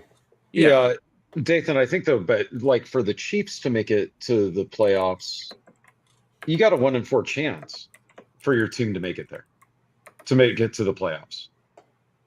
Because it's just the best out of your division, right? Right. So that's kind of why I think teams can hang around a lot.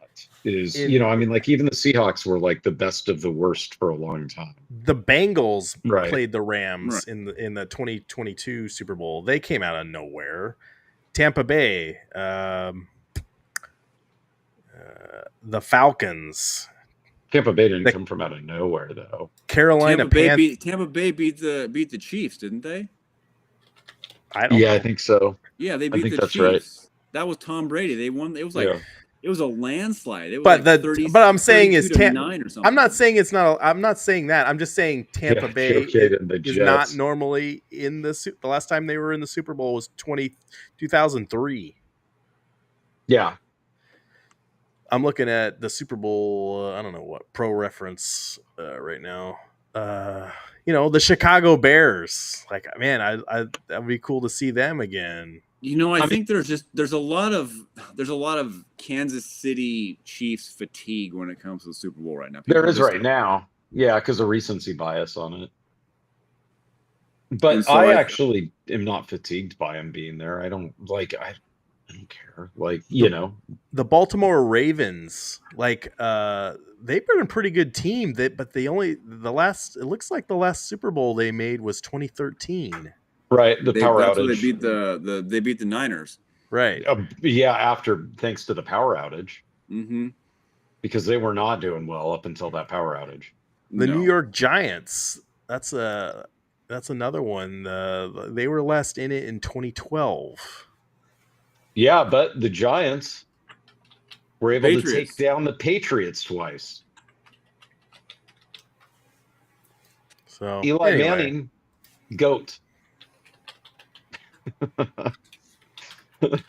Super Bowl 59.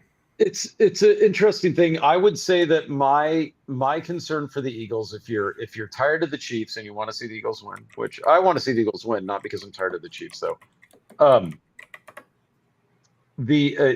You better hope that the bug is either a made up story or doesn't hurt the offensive line, because Jalen is not good under pressure. I've heard about this from a lot of different sports writers and analysts that there's something going on, and there's a bug that's going on right now with the Philly teams. But Dathan, every time that this kind of storyline happens in the NFL for Super Bowl, it becomes a non-story and almost feels like it was thrown out there to maybe catch the other team asleep at the wheel.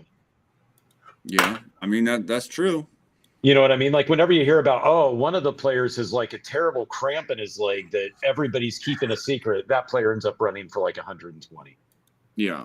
It's it wouldn't surprise me if they've got the flu. I mean, that is going around and that happens.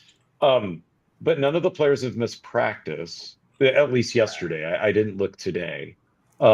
So everything seems to be okay for them. Can you guys See, Oh yeah, I see I it. gotta Yeah. move it over a little bit. I had it.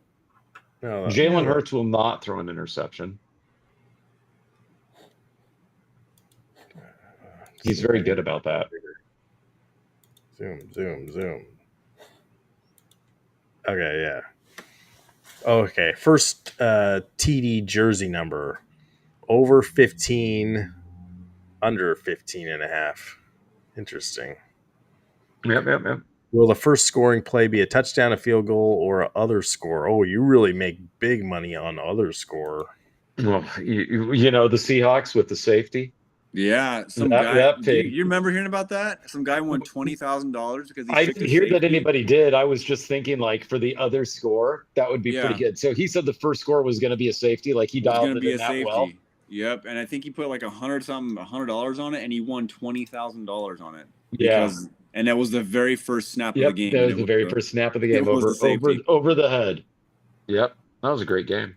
I mean, nobody liked it but Seahawks fans, but I loved it. Yeah. The Gatorade color at the end of the game. So purple is plus 175. That's the best odds. Should be orange. Orange is next at 250, and then yellow and green is 250. Yeah. Red 425, blue is 450, clear 850. No Gatorade bath is plus You 1500. There's gotta be players with friends that they can just shoot a text message to saying, "Hey, throw money on purple." You're probably right. Like, I mean, come on, you're third string here, right? And you're just sitting there. You just send a take text peek. like that. Yeah. That powder looks a little green right now. Yeah, you send a text to your friend, say, hey, throw a 1,000 on this, right? Give me half when we're done. All right. Travis, you think Eagles are going to win? No, I don't think so. I hope so. But you got money that the Eagles are going to win. Yeah, because that pays. You gotta take risk to get anything, right? Yeah. All right. I also have money on no winner as well. Like, in other words, I have parlays out there with nobody winning, right? Just game things happening, because I don't think they're going to win. I hope they do. I hope so, because I kind of have a soft spot for the Eagles. Joe, is Joe rooting for the Eagles because they kind of have the same colors as the Jets? Nah, he's just going Jets. Or does he hate the Eagles? I'm curious which one he hates.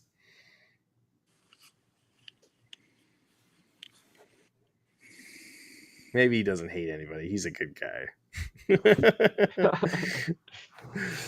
But these prop bets seem kind of lame to me. I was hoping I was gonna find like a. You have to go to Vegas to find the fun ones. Yeah, these are every. There's so many different betting apps and different things that you can do that, they're all different. Like FanDuel probably has the best line set up. I mean, ask Joe Cade's got FanDuel where he's at, so he would know. DraftKings will probably throw stuff out there, I'm thinking, Dathan. If I recall correctly, they do it like day of, the morning you wake up, and it's like a whole bunch of stupid bets out there. Yeah, I know FanDuel has a majority of, like, they're based out of New York, I think. So they've got a majority of all the stuff that you can do. You can do now. Chris, who do you think is going to win? Been kind of quiet. The refs. Well, so that means the Chiefs are going to win. That actually is the thing I don't like about the Super Bowl. That is something that they should change. The all-star team of the refs, that's not good. Yeah. Joe uses bet at MGM. They should have. That's a good one too. The officials should be they should be a team of officials that is one of the teams that does regular season games. It shouldn't be a best of the officials, because I feel like there's a lack of congruency and understanding as they're officiating the game. That's one thing that I would change about this quote unquote big game. I would change that. I would also change the halftime show to just be standard 15. Oh yeah, who's the halftime? Kendrick Lamar? I have Like- no idea. My wife knows who he is, but like, should I know who Kendrick Like, that's Lamar so- is, if that's who it is. I just don't know who's doing the halftime thing. I hate that. To be the curmudgeon-y sports person, I don't like the halftime show. Oh yeah, well, I was listening to I don't either. something Yeah. something on the Drake. Who's his rivalry that he's been having? Like, I can't even name the guy that he's having the West Coast East Coast rivalry. Like I think everyone like in their 20s knows exactly who I'm talking about. I But mean, I think the Super Bowl halftime show is so stupid that it's like I can think back to even when I've gone to Super Bowl parties, which is rare, because I actually want to watch the game.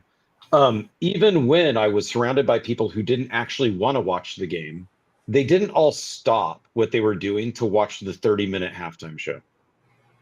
They still just continued eating chips and corn dogs or whatever they had and talking about what work was like or what happened at Christmas. Like there still wasn't like oh wait, Janet Jackson is on, let's watch that. Like there wasn't, or Justin Timberlake, let's watch that. There wasn't any of that. As a matter of fact, when that whole flap happened, there was a lot of like, what? Somebody saw it out the corner of their eye, and then there was rewinding to see it. That was the only time I've that was watched when DVR was just came into right. That's the only time I've watched TiVo. everybody at a party stop and actually watch the halftime show.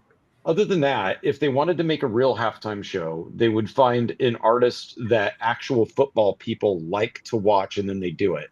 Now, my guess is they came close to that last year. I think it was Dr. Dre, Eminem, and those guys. That was a good one. They probably came close to getting everybody to stop yammering on and actually pay attention to the halftime show with those entertainers. Other than that, you'd be stuck with like Metallica probably would grab a fair share of it.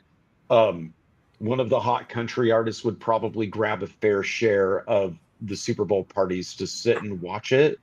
But they usually swing and miss with all of it. And I think that if it's Kendrick Lamar, they're going to swing and miss. Because I couldn't imagine that those Super Bowl parties are going to just people stop and watch it.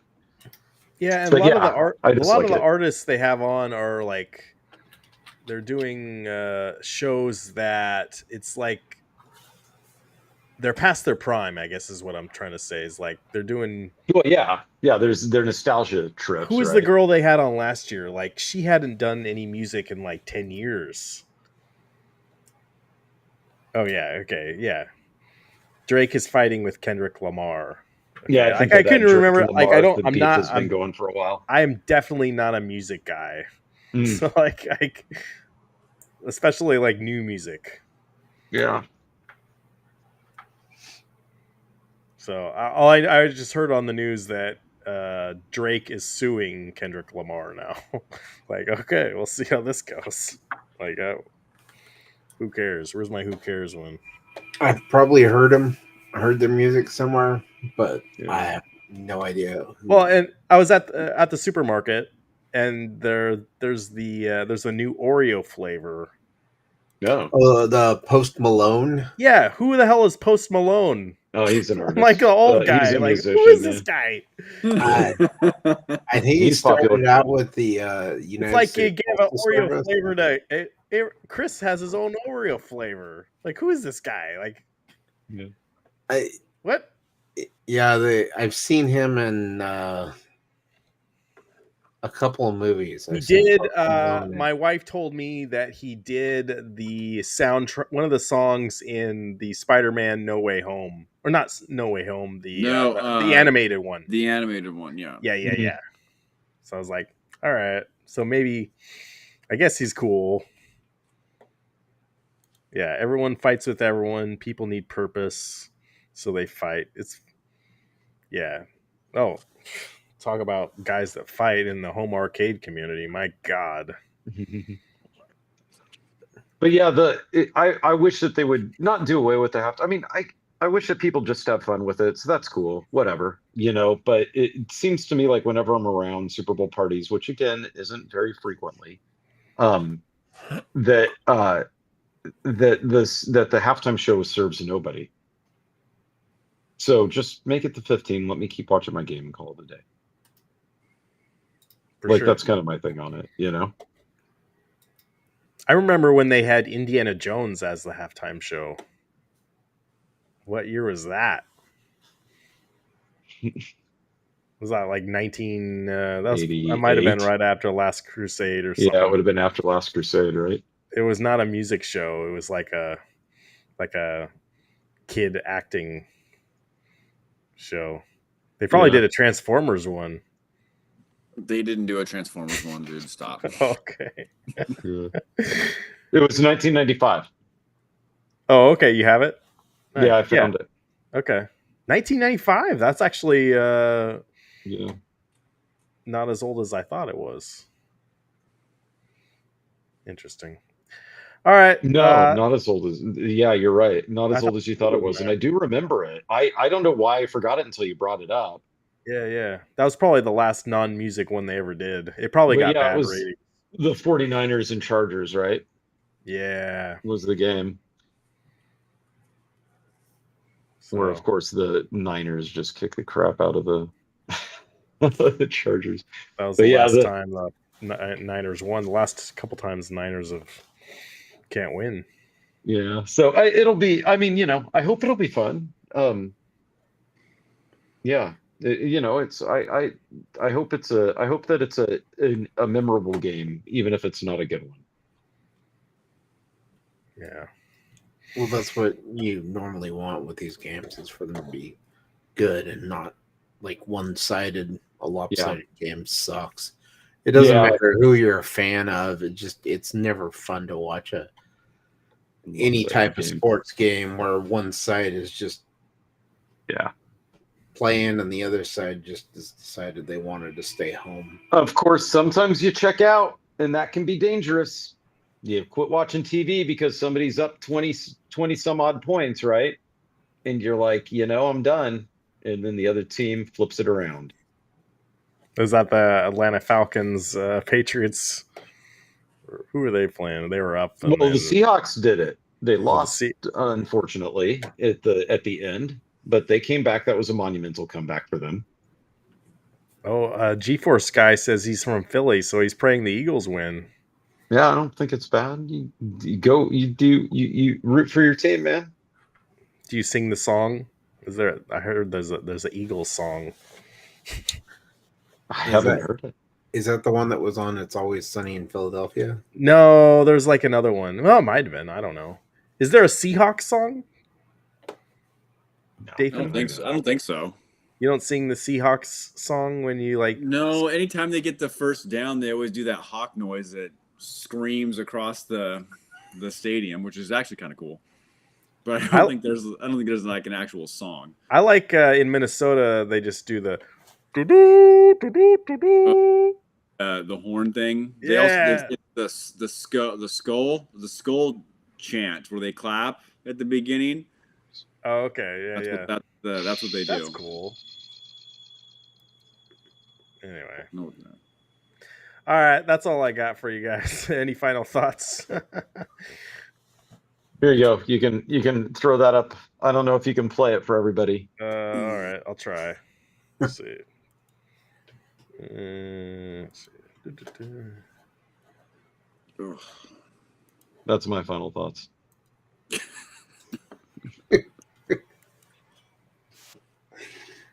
That's your final thought. Right. You just drop a grenade and leave. That's pretty much it. Well, you'll see. Maybe if Ryan can play it. It's there it is. Oh yes. Listen, we've got to do this. Let me hear you all say ELGSES Eagles. Oh God. Let's go, Birds. Do that again. Hear you all say ELGSES Eagles. Whoa! You did not spell Eagles right. Hey, listen, I'll tell you this. If they didn't know who the mayor of Philadelphia was, they should know now, okay? And we're going to do everything that we possibly can to make sure we cheer our Birds on a victory. All right. Whoa. All right. Elxus? Elxus? ELGSES. I've heard that What's up, soundbite Jason? so many times, and I've listened to it because I was playing it for my kids and stuff. I still don't know what she spelled. Like I still couldn't even chant back what she chanted, even to make fun of her. Like I can't jumble the letters up the right way. You know, like that should be to be a politician. I know, like, there's a really low bar for politicians, but like you gotta know how to spell She's the mayor. She got elected. what? Yeah, that was the mayor of Philly. I guess there's different priorities with different people. Yeah, I mean, come on, of course. Plus, it's spelling, and you're on the spot. You know, come on. Oh, yeah. I was a performance musician. You get nerves and things happen, right? That happens. Stage fright is not, and it's always the stupidest thing that happens where you drop something and look like an idiot, So she just got a little too excited, but I still think it's hilarious. What would be the team that would be the easy 49ers? To spell? Yeah, you just be 4-9 ers. Yeah. Yeah. I don't know. I think yeah.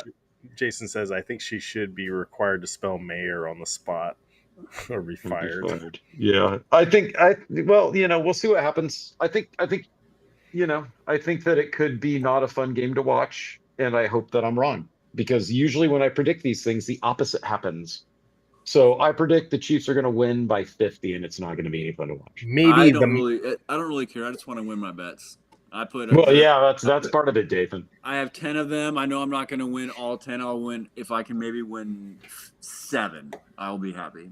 I would say this: if the Eagles go up by 14 right in the beginning, then you can live bet a quick win for the Chiefs to come back and win it. Yeah, and cover your bases. That might pay you back some of your hedge your bets there, right? Yep. And fingers crossed that a QB catches a pass, because that'll take care of a lot of them. So there's got to be parlays tomorrow on the tush push. Yeah.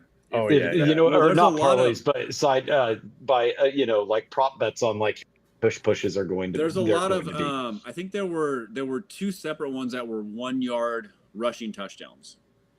Yeah, but see, the tush push though isn't always for it's just for them to get. Yeah, but it's still a first down, right? 1-yard. It's still a 1-yard touchdown run, is what they'll categorize it as, a 1-yard touchdown run, whether it's a tush push or whatever. Well, right. If it results in a touchdown, but the Eagles use it even on like the 30. Yeah. You know what I mean? So like I would be curious to see if they give you a tush push if it's 4th and inches on the 35. Yep. And they just line up in their tush push formation and just shove him from behind, and he gets the first down. Oh yeah. There should be a prop bet tomorrow on like the over under on that, I would guess. There probably will be. Yeah, and that would be the one that I would say take the over on. Yeah. How much money do you guys have riding on this thing? $1. I had $50. $50 that I just did sporadic ones. Yeah. Just like, I think my biggest one is like a 9-leg parlay one, if I remember right. So if I was to win a majority of them, I could win maybe like $400 or $500, something like that. No, I've got $1 of actual money on the game, but I had a bunch of I had some freebies. No, actually, take that back. $2. But I had like bonus bets and things like that too. Yeah, I had a few. This is the end of the year for it, right? So now it's like, okay, so now I just want to get it out. But no, my rule when it comes to this is I never put out more than what a movie ticket costs. Oh, that's a good plan. That's a good process. That's my limit, right? And since I haven't been to the theater in like 8 years, it's like $6, $7, somewhere around there, right? G-Force guy remembers when we were doing Instagram lives. Yeah, I only did how many? I probably did like 5 or 6 of those, and they were fun, but no one watched them. Like no one really watched them. But thank you for showing those up. I think I have a few of them on my Instagram, but I started going to more YouTube, and hey, dude, Thank you for the super chat. Where's my super chat? GeForce guy, thank you for that. We're trying to we're saving for a crane machine. That's right. The claw. The claw. No, we are not. Yes, we are. And then the arcade went up photo booth. You gotta give that afterwards. That's a good one too. That's a good fundraiser. We could do hot we could garbage. Have so many funtivities with the claw machine. It would be great. Oh my gosh. Yeah. We could have so many funtivities. Yeah. What an ugly thing to say.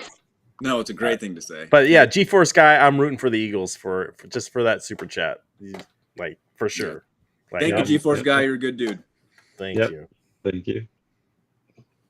Get enough super chats, we get a warehouse. I got a lot of problems with you arcade people. Went up claw machines. That's right. Yeah. You talk with your helmet, right? Every moment. All right. Yeah. Talk with your helmet. Okay.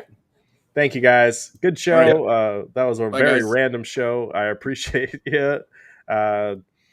Chris, everyone go check out Chris's channel. Do you have anything going on in your channel this week, Chris? Just movie reviews. Yeah, what movie? Give me something. I'm still doing a kung fu series on there, and then this weekend I'll be going to see Love Hurts and Hard Eyes, and I'll put up reviews for those ones. There we go. Cool. And everyone go check out my channel. I did a video on MLB The Show earlier this week, and it's doing better than I thought. Whoa, GeForce guy. Yes. $10. Oh, wrong one. So close. Dude, thank you. Wait, but I'm not getting that claw machine. Yes, claw machine. It's claw machine. Gonna load it with eggs. What would I even do? No. I don't even have the room for that. Yes, you do, because that's why we get the warehouse. I'm buying the NBA yeah. Jam. Yeah. I'm buying the NBA Jam from you. I'm gonna. It goes right there. I'm getting the iconic arcade though.